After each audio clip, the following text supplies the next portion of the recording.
excavating the rear wall to avoid destabilizing it, and will tackle the problem after fully removing the column.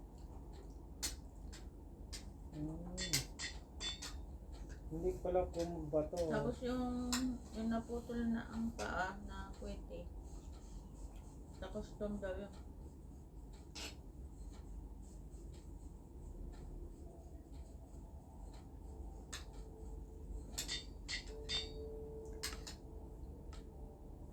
Natira pa siya.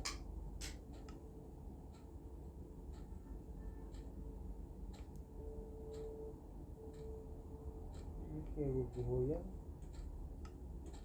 Ano gumuho yan? Ha? The column finally gives way, and exactly as planned, the arched ceiling holds firm.